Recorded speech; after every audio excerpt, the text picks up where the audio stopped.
Thank you.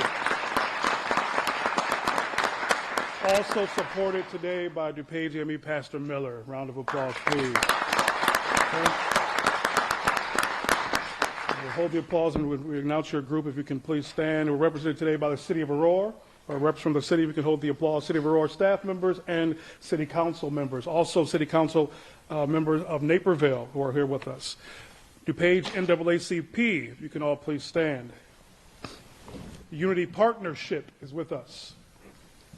Boys to Men is with us, in addition to the young guys who are here. Community Youth Development, the Mathises are here. District 204, School District 204 represented Congressman Bill Foster's office by a number of staff members, Hillary and Maria. The Fox Valley Park District is with us. Illinois State Board of Education member, Cynthia Latimer. EXP Realty. City of Bolingbrook is here. Quad County Urban League, Ms. Theodie Gillespie. Alpha Kappa Alpha Sorority Incorporated, please stand. Alpha Phi Alpha Fraternity Incorporated. LCLAA and UNI too, thank you for being here. The Aurora Human Relations Commission. The Aurora Actioneers. Progressive Harambit. Together is Better Alliance. Kids Team Rider. Stand and March. At Risk Mentoring. In the Episcopal Diocese of Chicago. Omega Psi Phi Fraternity Incorporated. Let's give everyone a round of applause.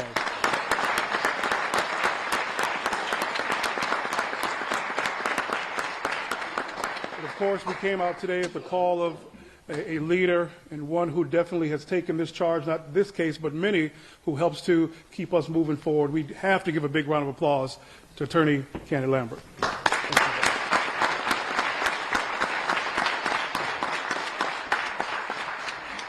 So, obviously, if you're here, you know what took place, or at least you might think you know, but most importantly, you're here now and going to get the real story. And I think it's imperative that that happens.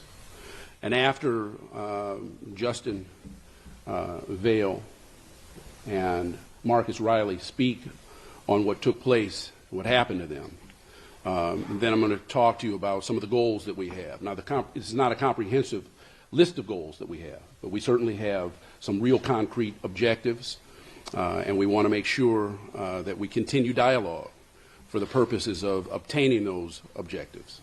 And so we'll go into that as well. And then lastly, we'll begin to take questions from you. So that's kind of how we'll order this. But without further ado, I'm going to ask that Justin Vale first address how this situation took form. Thank you, Candy. Could you step up? Yeah.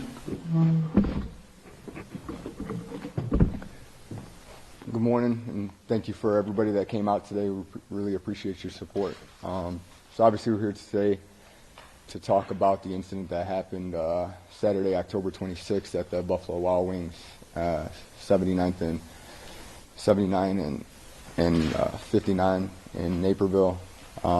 So we were going there. We were taking our kids there. On that night, the kids had played a few basketball games that day. One of the kids, Mike, who's here with us today, it was actually his birthday. So after basketball games, we had went to a fun center in Naperville, and then after that, all the kids were hungry, so we wanted to take them out to eat. So we went into Buffalo Wild Wings, and I was actually the first one to walk in the door. And as I walk in the door, I was greeted by the host. And the hostess came to me and asked me, how many are in your party? And I told them we have 15. So the host said, okay, let me take a second, walk over to and get set up. So I originally had told them 15, and I realized we actually had a few more than expected, so we actually had 18. So I walked over to the host who was setting the tables, and I said, excuse me, we actually have 18. So I wanted to make sure that he was set up to accommodate us. So I walked back up to the front. 1 or 2 minutes passed, and the host comes back up front, and he says, or he asked me, what race are you? So he asked me what race I was, and I immediately was appalled. I was astonished. I was in a restaurant trying to take my family, our friends and kids, to a restaurant, and I was being asked what race I was. So I was immediately astonished. I was even asked this question, but I responded, what does that matter? And so the host said, well, we have a regular customer here who doesn't want to sit around black people. Okay. So at this point, excuse me, this is a very tough time for us. So I just told him we're going to go ahead and sit down. And at this point, there's a lot of things racing through my mind. I'm surprised. I feel disrespected. I actually, and I don't even know what to say because nothing like this has ever happened. So we go to take a seat. We kind of file in with our large party and go to sit down. We're sitting right behind this customer, this racist regular customer who knowingly is racist by the staff, and we sit right behind him very uncomfortably, and we sit down and take a seat at the table.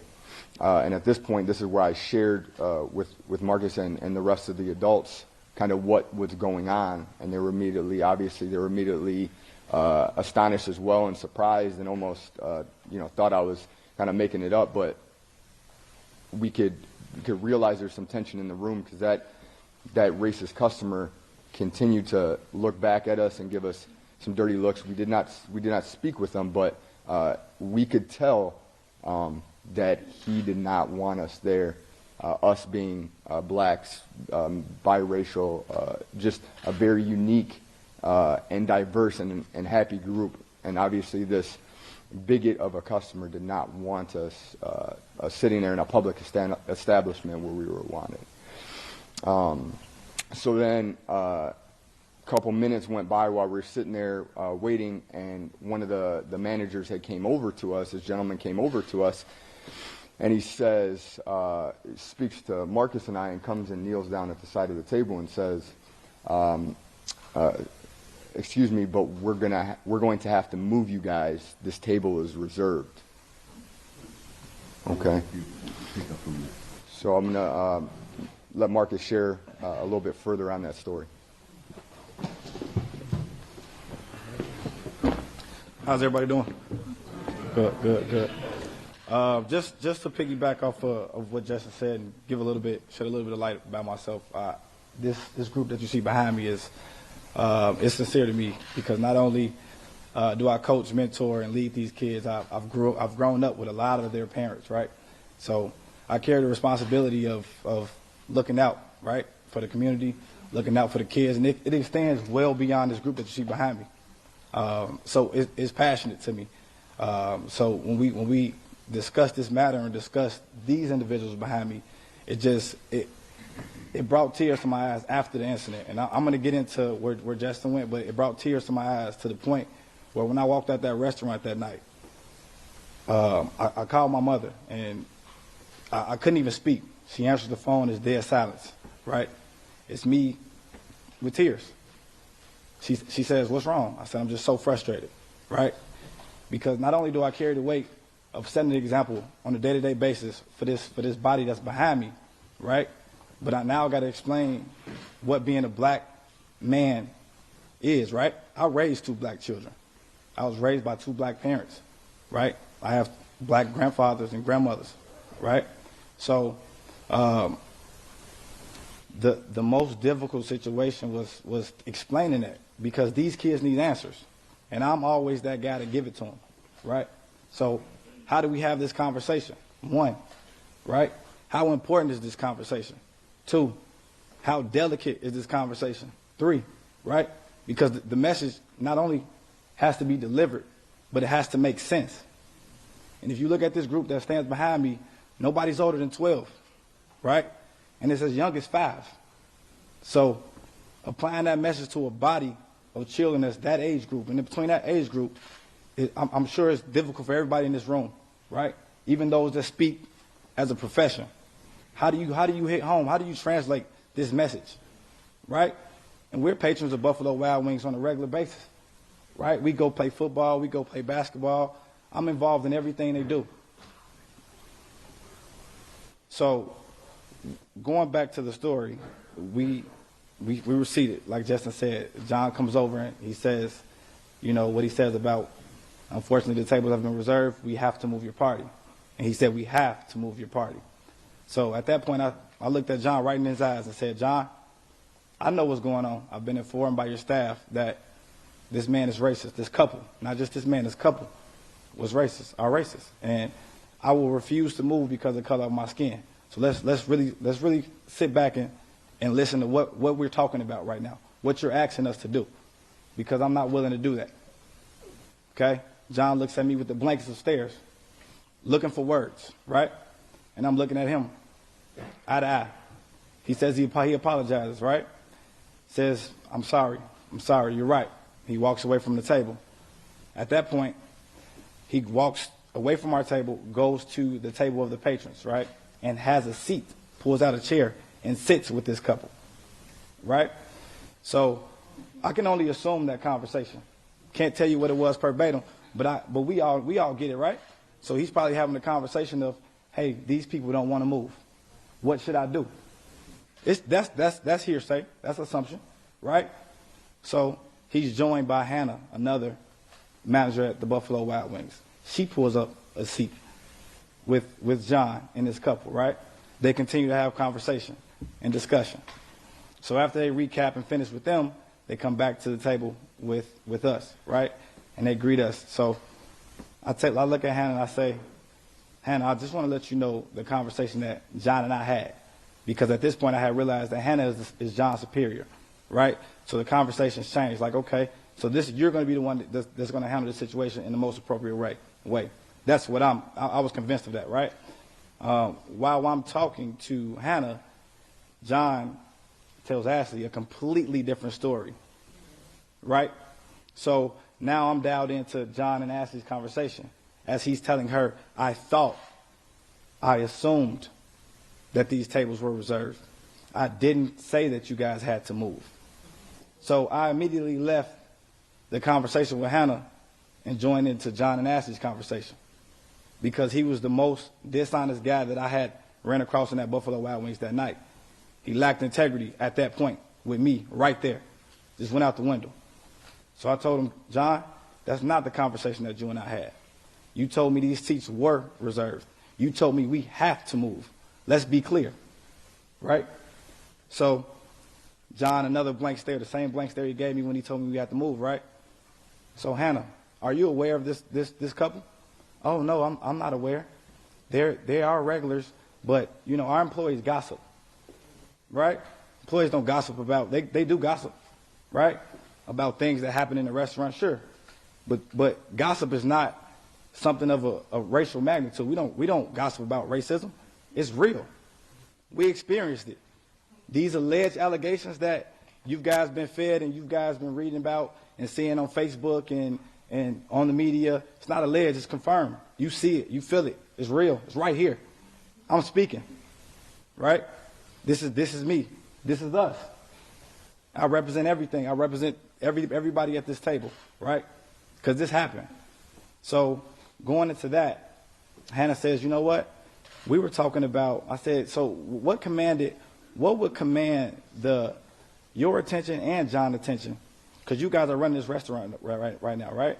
So what commands your attention for both of you to sit at this table with this couple, right? Because we got a restaurant to run, right? I can't have two senior managers sitting at a table with one couple. We got a restaurant. Everybody does business, right? We got a restaurant to run, right? Oh, okay. So yeah, they were telling me about a Walmart experience. Oh, is that right? Okay. Well, I said at this point, Hannah, you're drowning because you're just as dishonest as John was, right? Now, I only can assume what that conversation was like because I wasn't sitting at the table. But we all know, right? John and I just had the conversation about us not wanting to move. You know, John and Hannah sit at the table with the patrons that are racist, right? It makes sense. So at that point, Hannah and John comes back to the table. We're having a conversation. we're just really trying to soak in what's going on. So Hannah actually tells me at this point, you're raising your voice, and if John feels hostile, we got to stop this conversation. And I said, I'm raising my voice because John just blatantly lied to my family and myself about the conversation. So at that point, we asked for a few minutes, and for Hannah to excuse us. She leaves and goes to the back. Collectively, as a group, we discuss what's the next move, right? So we said, you know what, we're getting up, we're leaving. You know, at this point, drinks have came, appetizers came, we sent it all back. We said, you know what, we're going to leave. We're walking out, right? Justin and I made the decision. The group agreed. We got up and left. As we're getting up to leave, patrons are hugging Ashley. The staff embarrassed, a lot of them, right? One of the staff members in tears, crying as we're walking out, right? One of the kids, a couple of the kids, Coach, what's going on? Coach, we getting kicked out? Said, no, we're not getting kicked out. We're just not spending our money here. We're not appreciated here. We're on the way out. As we make it to the front, the staff member I was saying that was crying, he went against company policy to give a phone number for us to reach out. And as we walked out, I got in the car with 6 kids having to explain what just happened.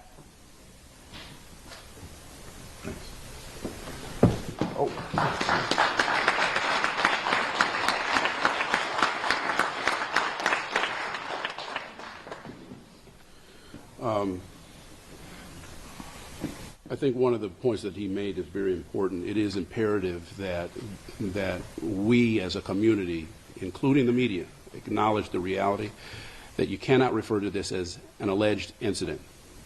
It is a confirmed incident. If you refer to it as an alleged incident, what you're doing is you're giving space, you're providing space for those who want to deny this having happened to do so. And we can't do that any longer. What I will tell you is that, and I'm sure that you know, that the response that we've gotten from Buffalo Wild Wings is that we have elected to terminate the 2 employees, the 2 managers. And we've also decided to institute sensitivity training. It's important that you understand that we're not surprised that they fired the managers. That's what they should have done. We're not surprised that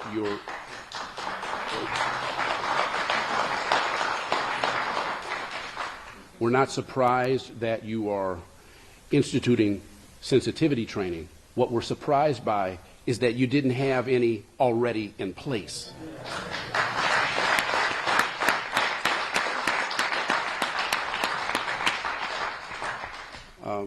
We are looking to try and make sure that we do everything we can to keep the lines of communication open with Buffalo Wild Wings, because we are hoping, in fact, we are expecting that they will be good corporate citizens and that they will take this opportunity to do the right thing. They have an opportunity to be trailblazers right now, where they can show other corporate community participants what it is to stand up to racism. We're calling on them to do it. We are calling on them to do it. Now, we have some very practical applications that can be applied as to how you can go about doing so. The first is we expect that they're going to implement employee screening. When you're hiring somebody, implement employee screening. Ask for examples of how those candidates themselves have exemplified inclusion before you hire them. Ask how a candidate might deal with a racially charged situation before you hire them. Ask a candidate what their feelings are about inclusion, race, ethnicity, before you hire them. Second, during the employment interviews, we want Buffalo Wild Wings to inform potential employees that there's a corporate expectation that they'll be required to exhibit racial sensitivity when they're on the job before you hire them. We're looking for an employee handbook to expressly illustrate that there is and to memorialize that there is a zero tolerance for issues regarding racial bigotry and bigotry of all kinds, and that there be sign-offs that the employees have to sign in affirmation and recognition of that obligation as a condition of employment.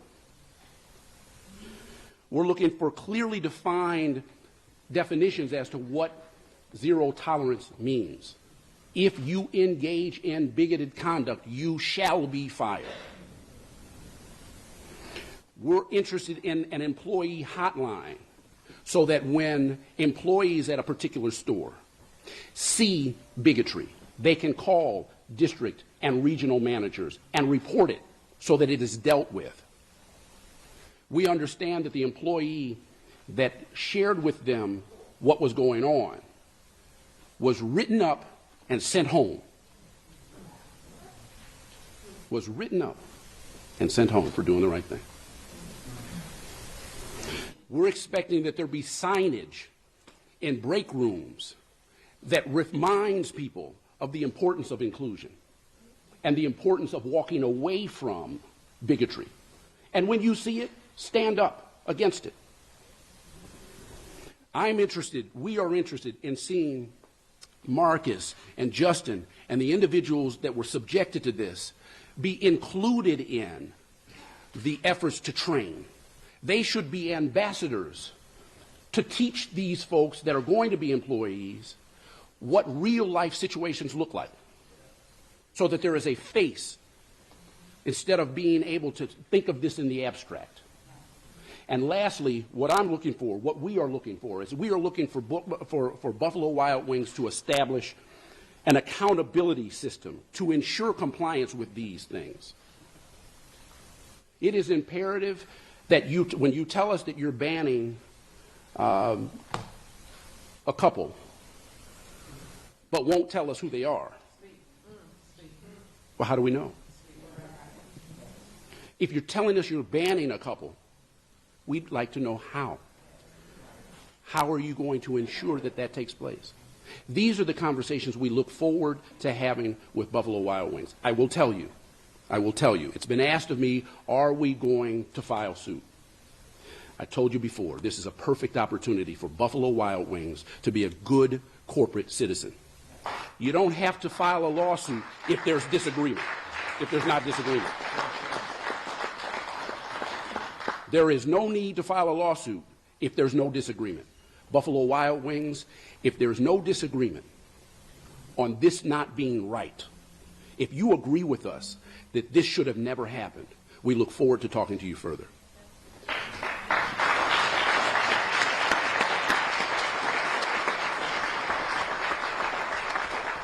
Pastor Miller, from a spiritual standpoint, I'm looking forward to you talking to us and addressing us.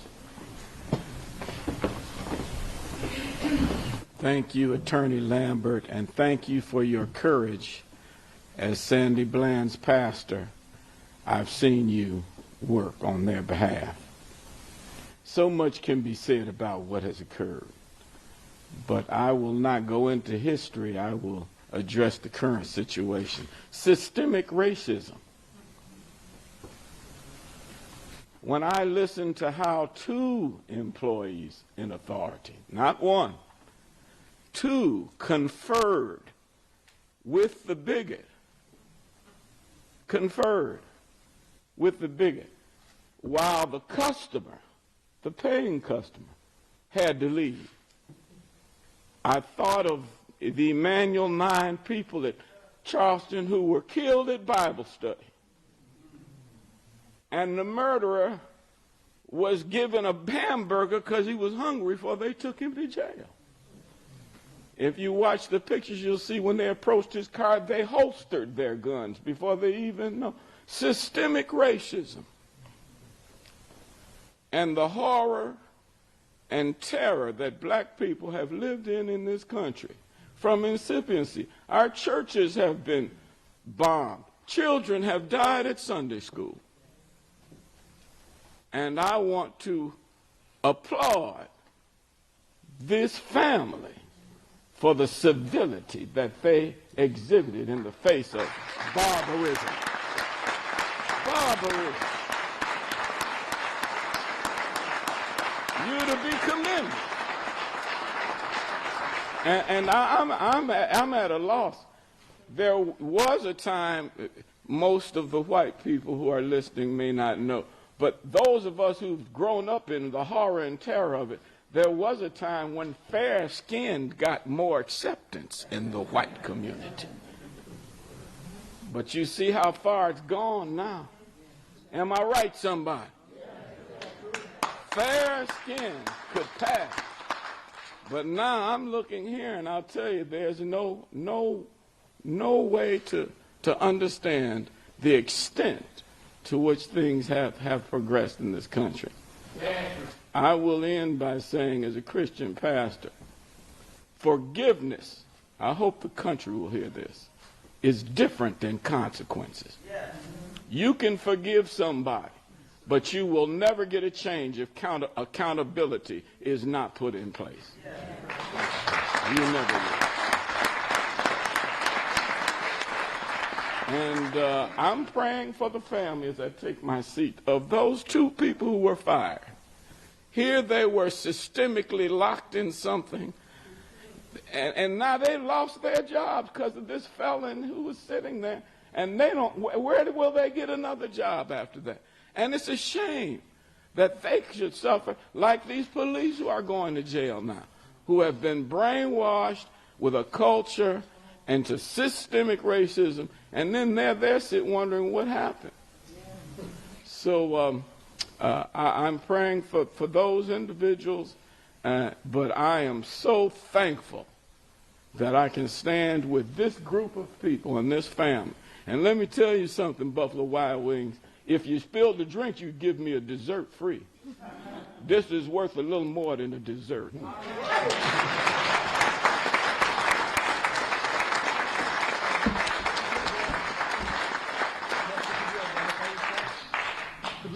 Reverend Dr. James F. Miller, the pastor, DuPage African Methodist Episcopal Church.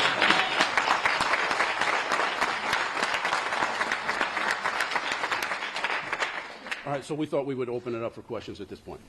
So can I start, if you're going to be, I know you said before you talk lawsuit, you want to actually talk to the company, but are you thinking about a lawsuit? I'm thinking about, oh, I'm sorry. I sincerely mean this. I sincerely mean this. It's too important to all of these folks and the community at large. We are looking to change things, okay?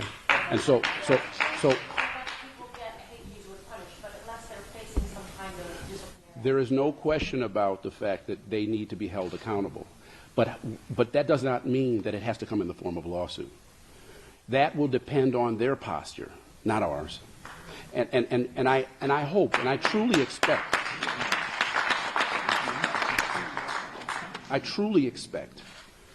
that they are going to appreciate the gravity of this situation. When the governor of the state of Illinois understands how significant this is. So they've already said some of the things you were asking for, employee screening, accountability, sensitivity training. They've already said they're going to do zero tolerance. They're going to do some of that. No, they haven't. No, they haven't. They said it in a statement. I read the statement. Okay?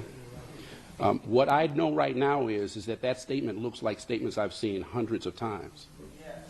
What I don't know is how things get implemented. What I don't know is what are they going to do to change when they hire employees. So you will want to sit at the table with them. Absolutely. I think that's the only way to build consensus. I think that's the only way to change things fundamentally. They need to hear and see the face of bigotry so they can feel it. Because when you feel it, you know it's real. But for these families, though, I mean, they went through something so horrific that they'll never forget. How do they sort of move on from this if this company's not really going to, help anyway? That's the tragedy of it. But look at it this way. They can't be silent and let it fester. And they have to talk about it. And you should talk about it to the people who did it to you. Mr. Lambert, obviously you're not satisfied so far with the response from Buffalo Wild Wings or the parent company, Inspire Brand. Just essentially talking to you and talking to us with the statements that are from a spokesperson. I'd like you to contrast this situation or compare it to what happened, if you'll remember, with the police officers and the patrons that went into the Starbucks in Philadelphia about a year ago. Two African-American men were basically told to leave for no good reason whatsoever, and that turned into a very similar kind of situation as this, but it turned into an absolute public relations nightmare for Starbucks, another big company, big service company, and it did lead to some change with Starbucks. So if you can compare and contrast these situations and put it on some sort of a perspective. Thank you for that. You're right that there are elements that seem to mirror one another in this case and in that. I think that the answer to the question is true partnership, which is what we are looking to do. You can't have partnership unless you're at the table, and that's why we want to be at the table. We want to make sure that we continue dialogue. We want to make sure that we can hold them accountable. We want to watch their training. We want to play a role in their training. We want to make sure that the ambassadors in this situation are a part of that training. So when they go into a community that's not in Chicagoland area, in a more homogenous community, and they can see ambassadors and talk about real life situations, what happens is that those people who think this to be abstract feel it and know it. Well, one of the situations in Philadelphia was that there was video of the situation. In this case, there was a Facebook posting that has gone kind of viral in its own way. It was just a single photo and a description from the Ball family. Are you worried that this does not have the same kind of impact just simply because there isn't this kind of visceral evidence that all these other folks behind you know? Well, there's no question about the fact that when there is video, that it is extremely helpful, right? Because it's a very difficult thing to deny. But one of the things that we're looking for in the statement that Buffalo Wild Wings makes is that they acknowledge that this happened. One of the things that we're looking for from the media and from all those who talk about this, that you acknowledge that this happened. That's why we say this is not alleged. It is confirmed. These babies experienced it. Their parents had to ride in cars to explain it. Wives and husbands had to look at each other and say what they had to say, how they supported each other, try and describe that they were trying to be supportive. They don't know what to do. I don't know what to do. There's all kinds of things that are going on in their minds. This is real. It happened. And we have to call it that. And we need Buffalo Wild Wings to acknowledge that it happened. The fact that you fired somebody is ambiguous. Be clear. Maybe it's not so surprising given this current culture and state of affairs we're living in the last couple of years especially. But in the 21st century, would you have ever thought, maybe Justin or Marcus can get up and address this, would you have ever thought that walking in on a place in Naperville would land in something like this? Or that the people who were responsible, the gentleman who didn't want to sit near you, wasn't told that, you can get up and leave too.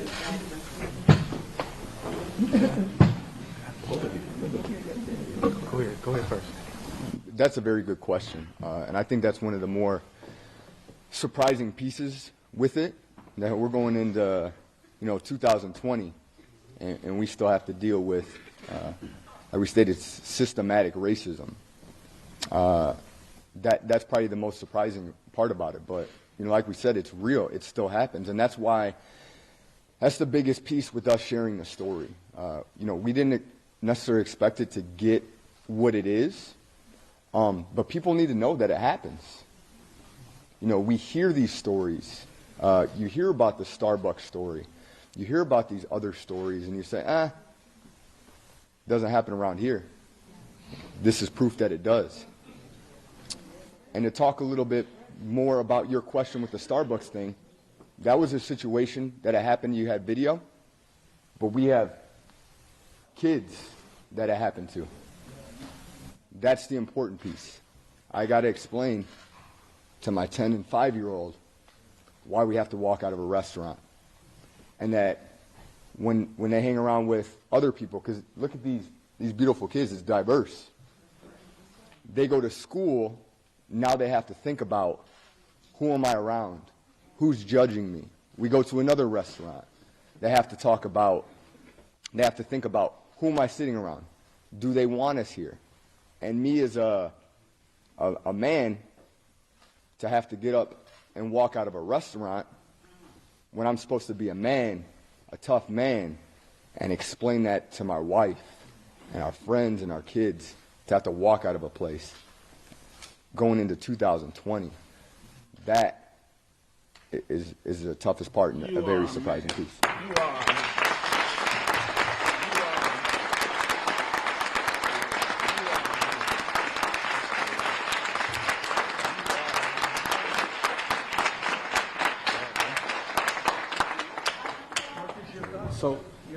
So, My name is Cynthia Stephens. I ran for city council back in 2012. I was the first African American woman to run, and I applaud you all. I applaud Pastor Miller. She knows me. This is not nothing new to me at all.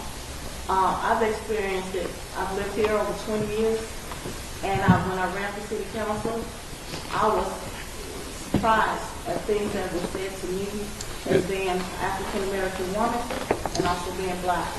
And so, And I would say this to you. I know that that's why all of us are here.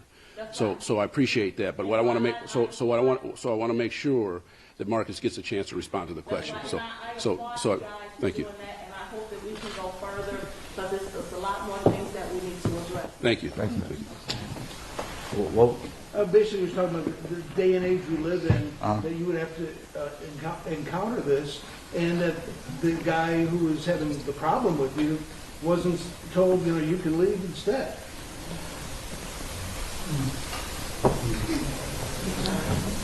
I'll tell you this, and just be straightforward. Am I surprised? Was that like that was around the question that you was asking? Am I surprised? No, absolutely not. To be honest with you guys, I've experienced racism before, right? I've felt it, seen it, just never in an establishment, right? So, surprise in Naperville? Absolutely not, right? Absolutely not. Surprised that it happened in an establishment? Maybe a little bit, but to be in Naperville 2019, do I think it'll change in 2020? Absolutely not. So, to answer your question, no, I'm not surprised. I'm 32 years old. This is my first time this ever happened to me in an establishment, right? It's happened outside, been called things, been treated, different ways. The only outlet is calling the police, right? Hoping somebody stands around so you can build a case. That doesn't happen for black people, right? Don't happen, right? But to be in an establishment, right, as a man, as Justin said, right, with my children, with my team, with my group, it's unacceptable. And as a man, as a coach, as a mentor, as a leader, it's a responsibility that I wear the hat to show them the right way, right? It's not about me. When John made that decision to tell us to move, it wasn't about me. That left with that question, right? It became about what I represent, right? As a coach, it came about being an African American. It came about being a mentor. It came about being a leader, right? It came about showing the right way, right?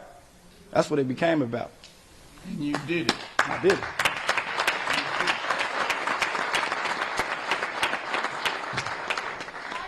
there forgiveness? One at a time. I'll get you. Is there forgiveness on your part? And I guess, will you ever go to Buffalo Wild Wings again? I'm raised. I got you. I'm raised respectfully, so I'll talk to you about the forgiveness part. I'm raised respectfully. I was raised to forgive and understand, right? And I teach my kids the same way. Obviously, that man that night, that couple that night, wasn't raised like he should have, right? So forgiveness takes a while. It's a process, and right now I'm just beginning that process, right? So as far as that goes, maybe one day, but that's a further conversation. So I would say the pastor knows the power of economic action. especially in the African American community.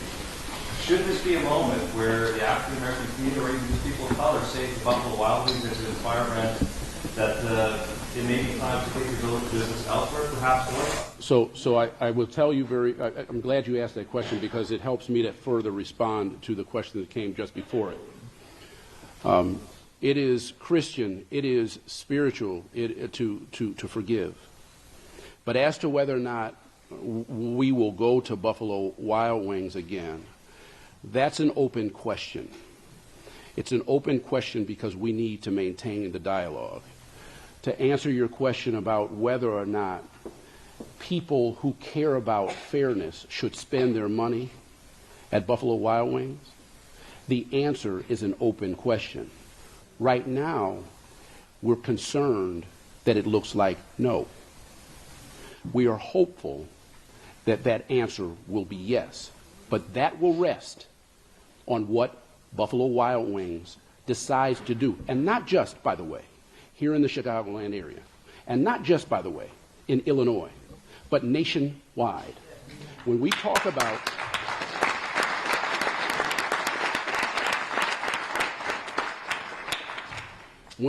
about being a good corporate citizen, we're talking about something, someone, an entity that has a platform. We're expecting them to use it.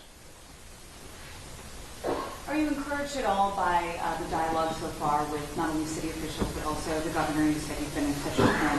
I know Naperville councilman plans to bring it up at a meeting tonight in Naperville for the council and how they can address these issues in the future.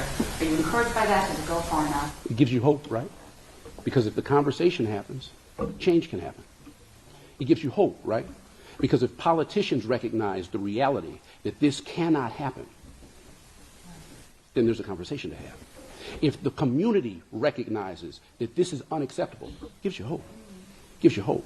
But you have to fuel that hope. You have to give energy to that hope. And that's why all of these people are in this room. And that's why we're so grateful for the people that are in this room. Because we can't do it alone. And when Mary posted, she didn't do it alone.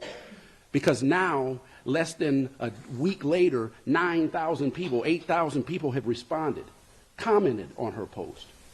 You look at the Shade Room where 92,000 people have responded. So yes, it gives you hope, but we have to fuel that hope. May I ask how the kids are doing? I mean, I know this is a very heavy conversation we're having here with adults in the room, and they're all here, so if somebody can respond, maybe one of the parents, how was that in addressing it with the children? Ashley Smith is going to share this. Hello.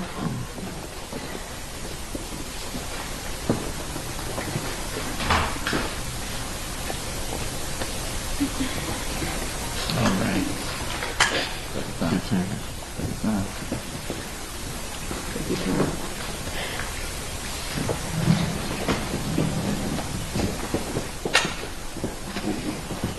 What did you allude to? How the kids were feeling? How are they doing? You know, I know that you all had to have that conversation. You mentioned getting into the vehicle, talking to them, you're a mentor to them. So how are they doing now, and what was that conversation like?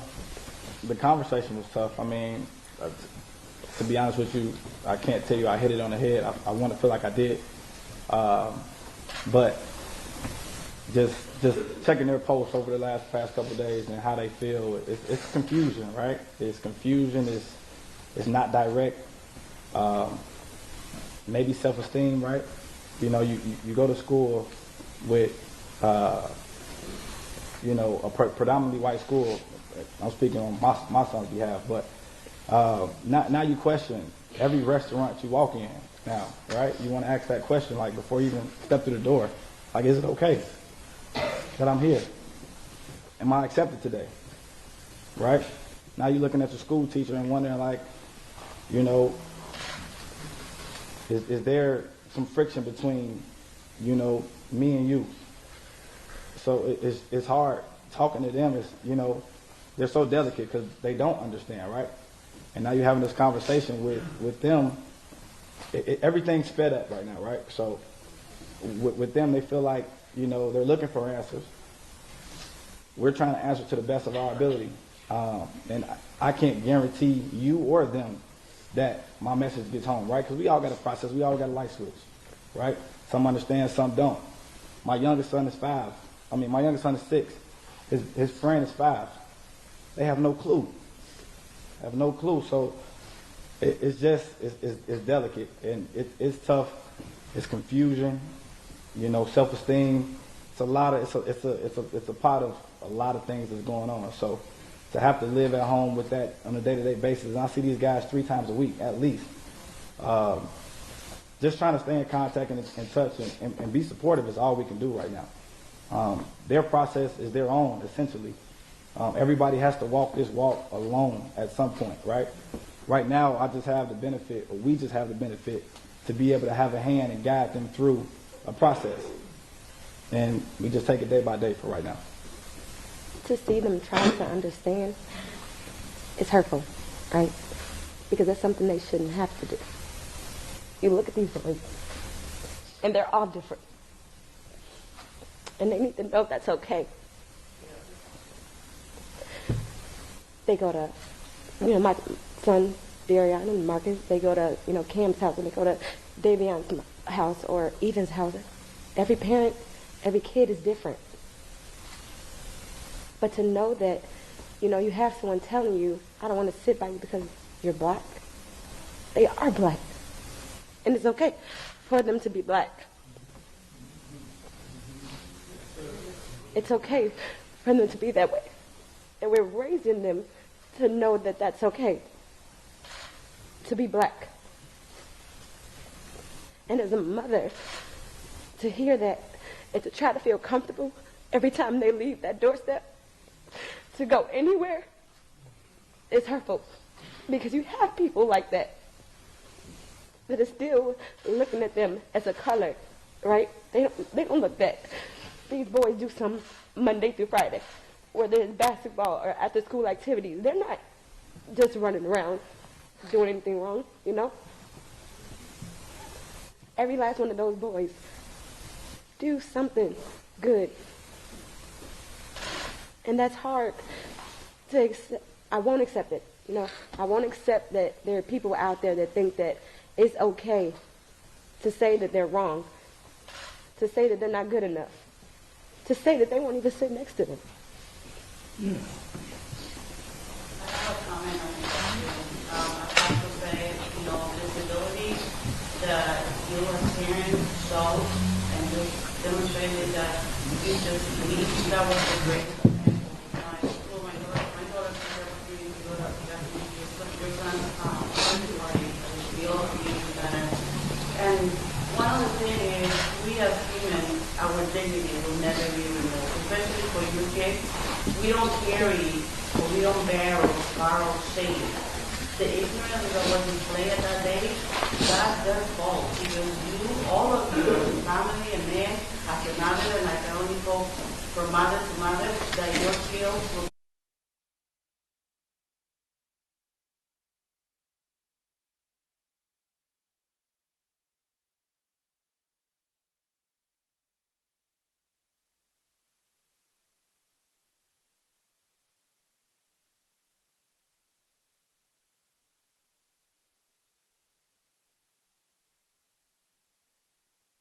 actually step into the school.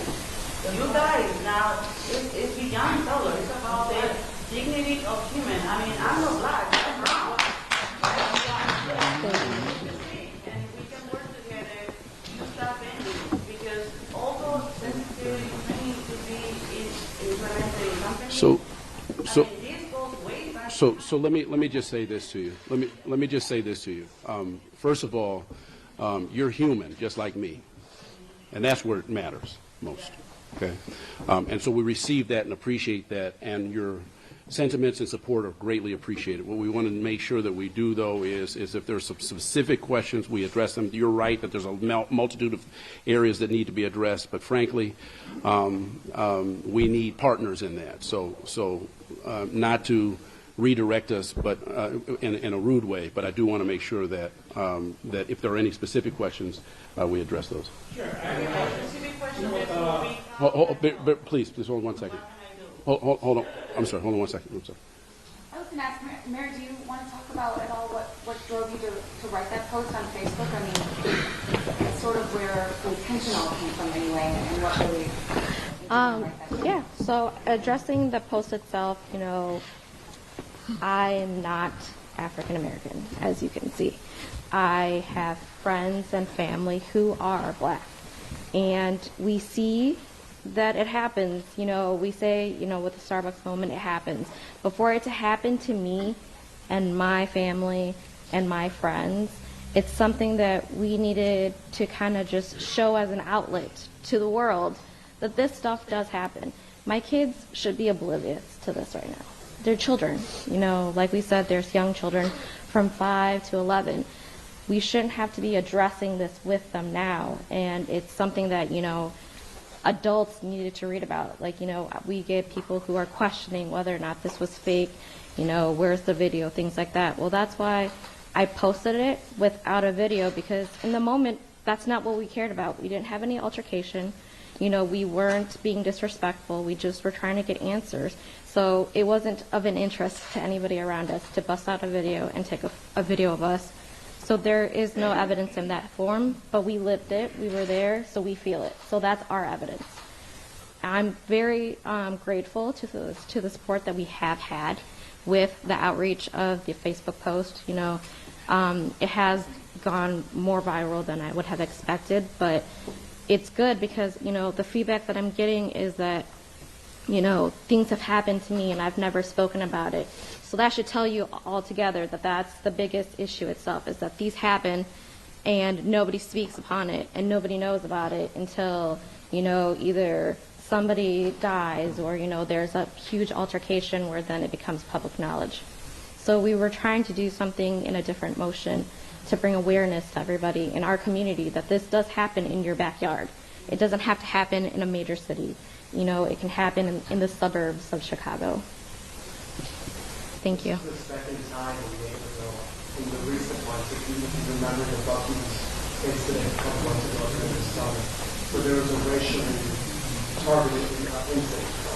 Have you guys decided that, you know, are you guys going to continue shopping in Naperville? Are you guys going to continue bringing your kids in Naperville? Are you guys even comfortable at this point? You have to leave the driving through Naperville?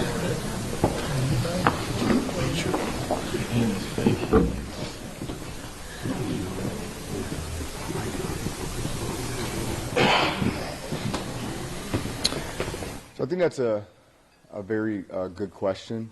You know, we're aware of the other issues, but right now our focus is what, and not to take anything away from any other situation. There's a lot of tough situations that go on, but right now we're here to talk about, you know, what happened with this situation. I haven't begun to even think about that. I'm trying to figure out these guys right here. You know, right now they're supposed to be at school, and here they're supposed to be getting an education, so that they can get educated to get into positions where they can be powerful enough to change the world, so they don't have to do this when they get older. So I think, you know, to go back to your question, I haven't decided that. We're really just trying to get some answers. We still don't have a lot of answers. We're still in, you know, disbelief and just trying to get some answers with the whole situation. So from the time you were granted your table to the time you left, can you give us a time frame for that? Because that was a long harassment. It was a long time. I'd say, I mean, I don't know exactly. It was approximately about 45 minutes. Okay. So during 45 minutes, they were plotting to destroy the atmosphere you wanted to create for your children. Is that correct? It was about 45 minutes where we sat there, and again, this whole time we were taking the kids there to eat. So 45 minutes, and these kids hadn't ate since lunchtime, and we're still sitting there waiting. So it was a pretty long time. It went by. It seemed like forever. It seemed like forever.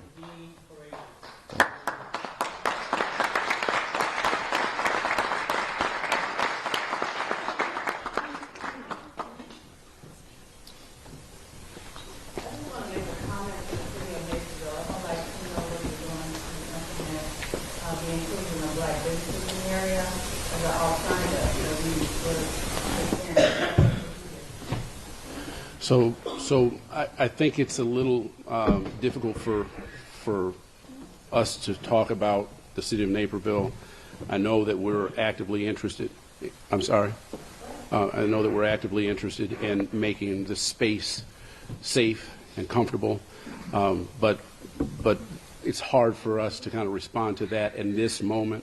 But that is where the partnership comes in. That is why you hear me continually talk about partnership, and why.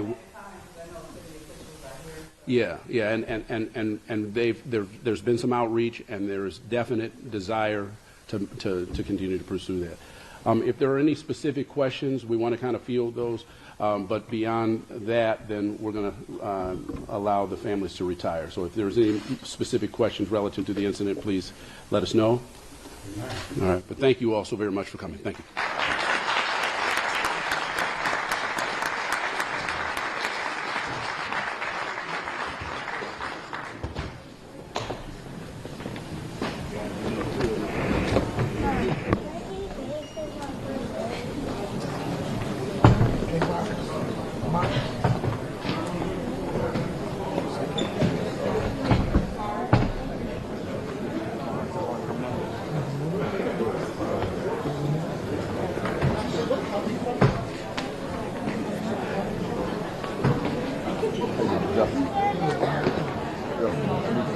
Yeah, I've heard you on speakerphone like 10 times.